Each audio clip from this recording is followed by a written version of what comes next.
실존주의 철학자 하이데거는 언어는 존재의 지비자라고 했습니다. 그만큼 언어가 그 사람이다 이 말입니다. 언어가 그 사람이다. 또 어떤 사람은 언어가 인생의 3분의 1을 차지한다 라고 할 만큼 언어는 중요하죠. 언어는 무엇을 갖고 있습니까? 힘을 갖고 있습니다. 자, 그러면 이 언어는, 자, 이 언어를 이제 말로 한번 바꿔봅시다. 말은 어디에서 만들어진가요? 뇌에서 만들어지죠. 그럼 뇌 어디에서? 신경회로에서 만들어진다. 그렇다면 잘 보세요. 신경회로라는 것은 뭔가요? 시냅스 연결이잖아요. 시냅스 연결은 뇌세포와 뇌세포 간의 연결이에요. 우리는 뇌세포가 1000억 개가 넘는 뇌세포가 하나의 뇌세포가 다른 5만에서 10만 개의 다른 뇌세포와 병렬적 연결, 그걸 우리가 시냅스 연결이라고 하고, 그걸 일반적으로 신경회로라고 붙였을 때 이름을, 그러면 이 시냅스 연결은 수시로 변화되잖아요. 상황에 따라서, 대상에 따라서 수시로 변하죠. 그걸 우리는 이러한 연결들이 새로운 조합을 만든다 또는 재배열된다, 끊임없이 조합과 재배를 일으킵니다. 내가 여기서 이 말을 할 때는 이 상황에 맞는 알맞은 말을 계속 구사해야 됩니다. 그럼 그 말을 구사하기 위해서는 내 안에 있는 이 모든 시냅스 연결들을 이 상황에 맞게끔 지금 계속 그와 관련된 정보만 불러 올려야 돼요. 제가 여러분 강의를 할 때 이 주제에 대해서 이야기를 할 때 여기에 관련된 걸 끊임없이 말을 끄집어내잖아요. 어떻게 끄집어낼 수 있을까요? 내 뇌에 그게 저장되어 있다는 겁니다. 그런데 그 시냅스 연결이 계속 새로운 조합과 배열을 바꾸면서 말들을 계속 끄집어내죠. 그러면 우리의 이 뇌에서 언어, 말이라는 걸 만들어낸다면 그 말을 들어보면 그 사람이 뭘 알 수 있나요? 뇌의 상태를 알 수 있잖아. 다른 말로 하자면 말을 바꾼다는 것은 뇌의 뭐를 바꾼다는 겁니까? 신경회로, 시냅스 연결을 바꾼다는 거죠. 그것을 우리가 자주 반복적으로 사용하면 신경회로가 뭐가 된다 했죠? 아까 전용 신경회로가 되고, 그것이 우리의 신념 체계를 만들고 세상 모형을 만들고 한 개인의 존재와 정체성까지 만든다고 했는데, 그 시작을 우리는 뭐에서 찾아볼 수 있나요? 말이라는 것, 언어라는 것에서 찾아볼 수 있다. 말을 바꾸면 우리 뇌 신경회로까지도 바꿀 수 있다 이 말입니다. 그래서 우리는 언어를 어떻게 사용하냐에 따라서 알아차림과 접촉이 달라집니다. 자, 보세요. 언어를 어떻게 사용하느냐에 따라서 알아차림과 접촉이 달라집니다. 저번에도 내가 한번 교육 중에 그런 이야기를 했죠. 운전을 하는데 누군가가 갑자기 빠르게 새치기를 들어갑니다. 우리는 어떻게 반응하나요? 욕을 하든지 화를 내는 반응을 합니다. 이때 언어를 바꾸는 것만으로도 그 상태를 내가 통제할 수 있어요. 저는 죽일이라고 해서 욕을 하게 되면 그 욕 표현한 언어와 관련된 내 감정이 불려오려고 내가 활성화 됩니다. 그래서 나는 분노 상태, 제어되지 못하는 상태로 올라가죠. 그런데 저 삼촌이 정말 급하시네. 뭘 바꿨죠? 저는 죽일 놈에서 저 삼촌이라는 말을 바꿨단 말이에요. 그 삼촌은 우리 뇌에 저장될 때 무엇으로 저장되어 있나요?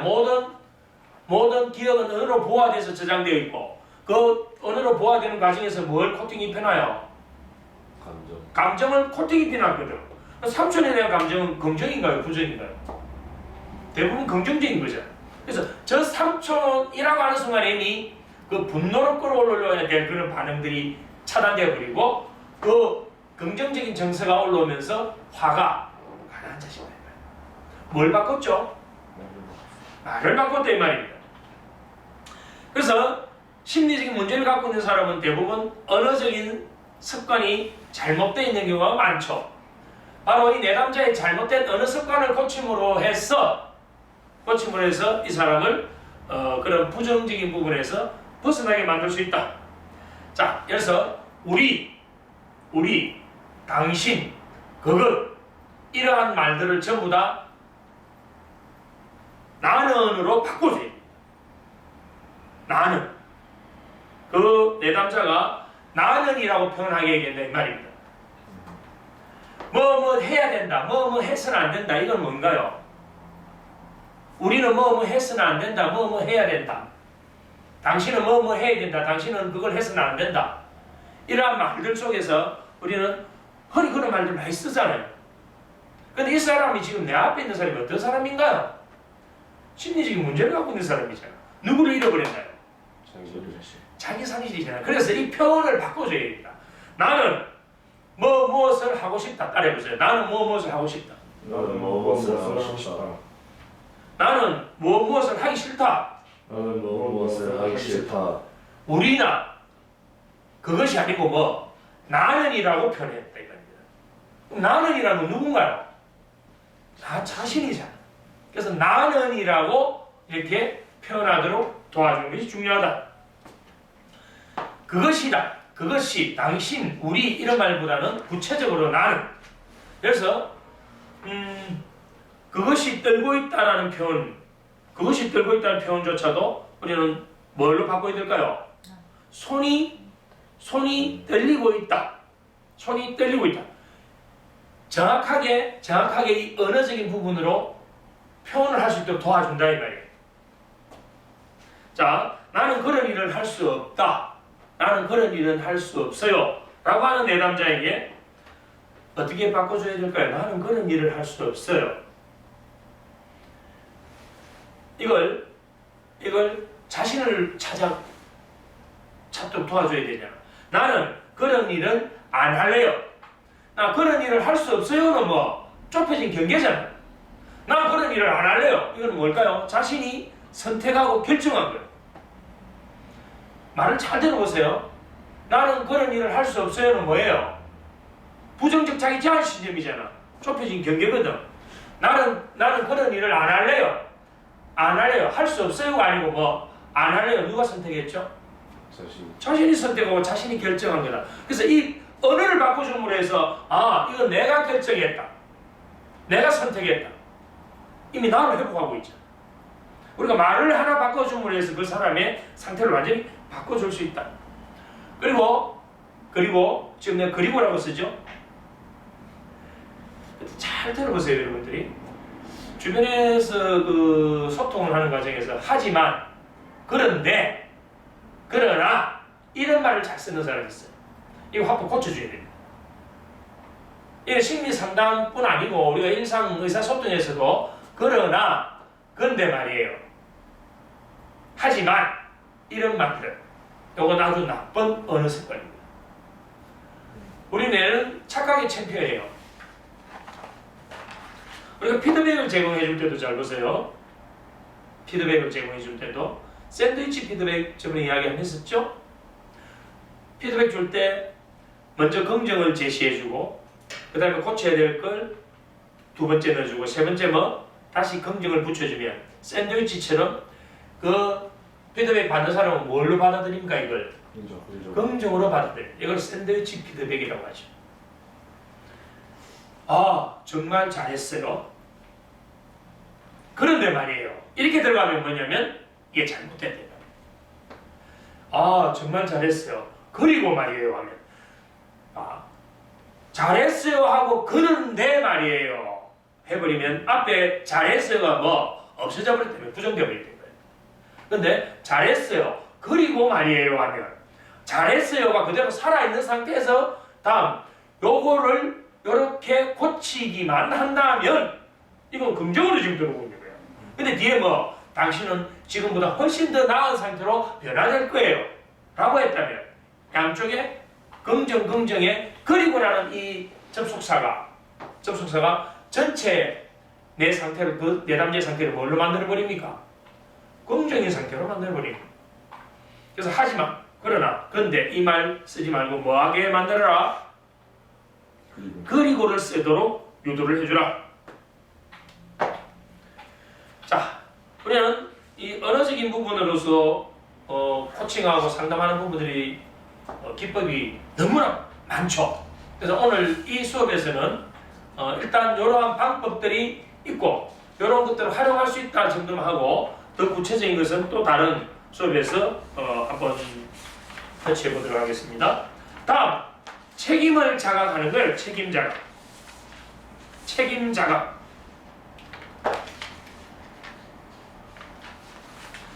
자, 대부분 성인들이 덩치는 비슷합니다. 외형적으로 뭐 다 성인같이 보여요. 그러나 그 사람들의 멘탈은 다 다르겠죠.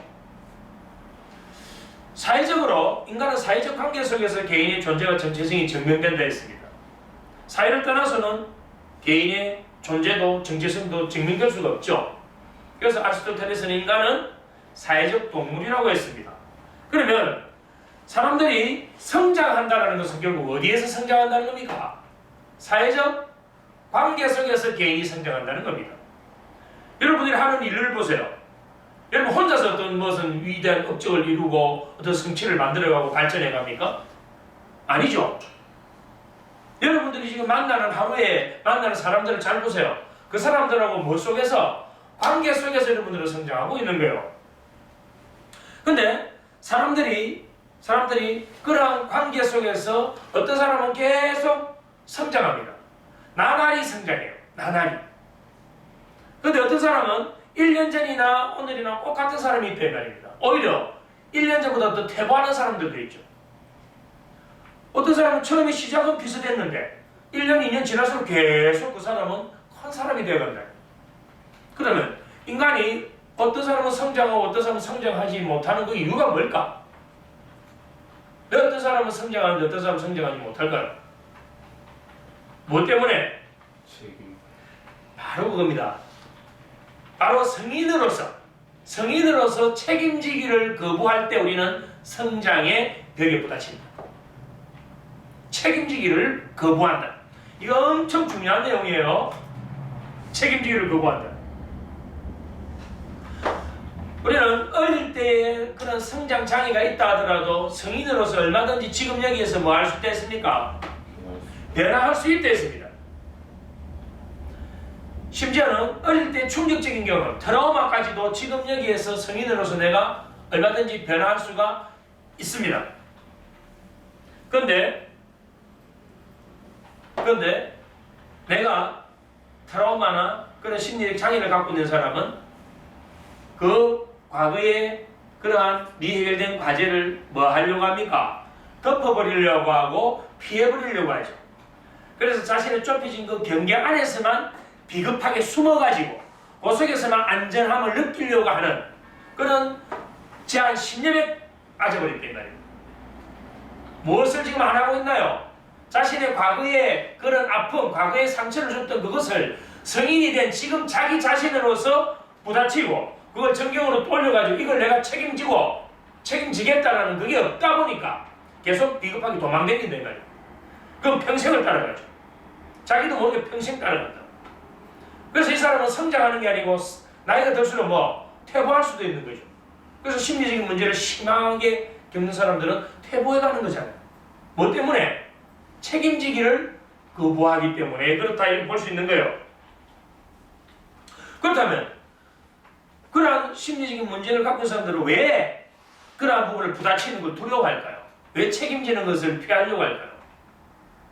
과거에 그러한 경험이 이 사람이 책임지는 것에 대해서 어떤 결정하는 것에 대해서 선택하는 것에 대해서 이 사람이 장애를 갖게 만든 거예요. 왜? 과거의 선택과 결정에 의해서 자신이 상처를 입었거든. 그거에 대한 두려움이 안에 꽉 쌓여있단 말입니다. 그거에 대한 불안이 쌓여있어요. 그래서 내가 새로운 것을 선택하고 결단 내리는 것에 대해서는 항상 뭐가 따른다고 생각하고 있습니까? 그 책임이 따른다라고는 아는데 그 책임을 지려고 안 하기 때문에 책임지는 게 싫어서 새로운 선택과 새로운 결정을 안 하려고 한다. 그렇다면 그러한 책임에 따른 두려움 때문에, 공포심 때문에 새로운 선택과 도전을 못하는 상태에 있다 이렇게 볼 수 있는 거죠. 자기 자신이 결정하고 선택하고 행동하지 못한다면 우리의 사회적 관계 속에서 이 사람은 어떻게 될까요? 자기가 스스로 결정하고 스스로 판단하고 스스로 행동 못했다면 왜? 이 사람은 무엇 때문에 안 한다 했습니까? 책임지기를 싫어한다는 말이에요. 책임이라는 건 뭐예요? 그게 고통도 따를 수가 있고 시련도 따를 수 있거든. 귀찮을 수 있거든. 책임이라는 것. 근데 그걸 거부해버리니까 우선은 편하죠. 우선은 해피하니까. 우선은 도망갔다 이 말입니다. 우선에는 자기의 좁혀진 경계 안에 갇혀서 안전을 느끼니까 우선은 편하지. 근데 이 사람은 어떻게 될까요?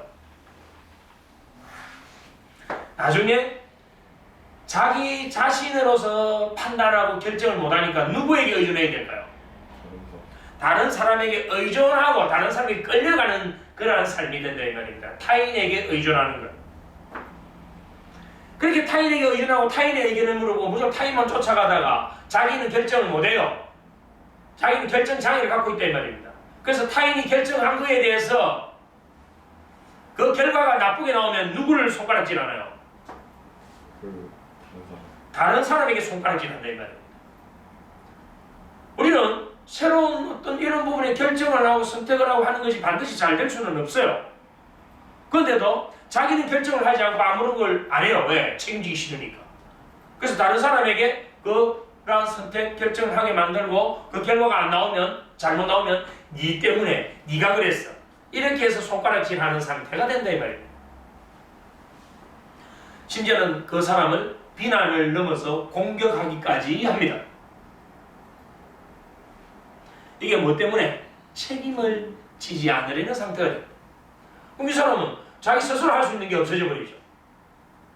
이 사람은 나중에 다른 사람을 원망하고 세상을 원망하는 상태까지도 진행됩니다.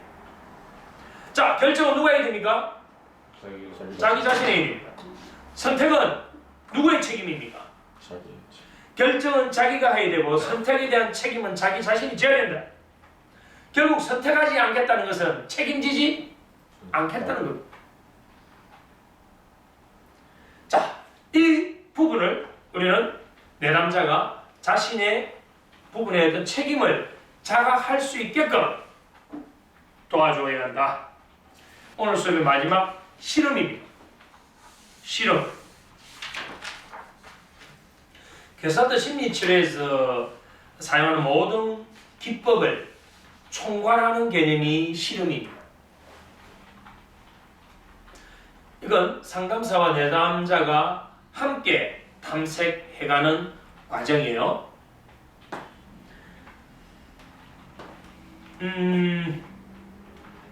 실험은 여러분들이 좀 막연하게 들릴 수도 있는데 전체 과정이라고 이렇게 보시면 돼요. 자, 쉽게 해서 이렇게 한번 봅시다. 어떠한 상황이 있습니다. 어떠한 상황이 이 상황에 다양한 어떤 실험을 통해서 이 사람을 변화시키는 게 핵심이에요. 그럼 이 다양한 실험이 뭔가 이렇게 보는 거예요. 자, 내담자가 이렇게 말을 해요. 그 얘기는 하고 싶지 않아요. 상담하다 보면 이제 내담자가 거기에서 딱 벽을 치는 경우가 있거든. 그 이야기는 하고 싶지 않아요. 이때 이제 이 상담사는 이 실험을 활용하는 거예요.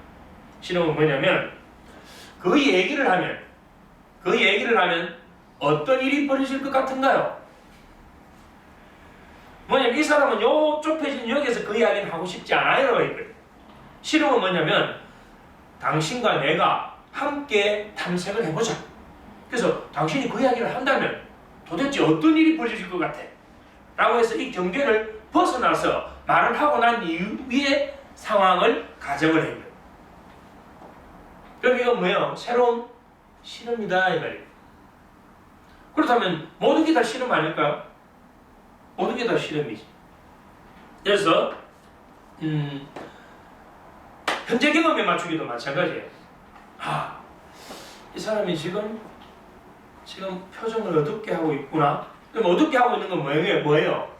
부정적인 지금 정서를 지금 드러내고 있잖아요. 이걸 이제 실험을 해보는 거죠. 당신의 지금 어두운 표정을 바꾸기 위해서 우리가 가슴을 한번 쫙 펴고 심호흡을 한번 함께 해봅시다. 심호흡을 함께 한 이후에 당신의 느낌이 어떻게 변하는 걸 한번 볼까요? 이렇게 해서 내가 어두운 표정, 부정적 증서를 드러내고 있는 이 상태를 뭘로 실험을 한 거예요. 뭘 통해서 가슴 기지개 펴고 하는 이 실험을 통해서 이 사람이 어떻게 변화되었는지를 볼 수 있잖아요. 그럼 이건 뭐죠? 실험이다 이 말입니다. 현재 경험에 맞추기라든지 또는 기본 가정을 활용한다라든지 그 사람이 하는 어떤 생각이나 어떤 말이나 느낌이나 행동 이 모든 것에서 그러한 단서들을 찾아가지고 이 좁혀져 있는 경계를 더 확장하고 새로운 부분으로 접근 들어가는 것을 우리는 뭐라고 한다? 실험이라고 한다. 그럼 이제 내담자가 갖고 있는 생각이나 감정, 말, 느낌, 행동 이 모든 것들이 실험을 하기 위한 뭐가 되나요? 소중한 도구가 된다. 여러분 코칭 현장에서 그 대상들이 긍정적인 말을 하든 부정적인 말을 하든 그 말은 뭐? 아 이건 내가 실험을 할 수 있는 중요한 하나의 소재다 라고 생각이 됩니다. 그것이 그 대상의 생각이었던 느낌이었던 말이었던 행동이었던 뭐 욕구였던 어떤 것이었던 간에 그걸 가지고 내가 활용할 수 있다면 그것이 곧 실험이 됩니다.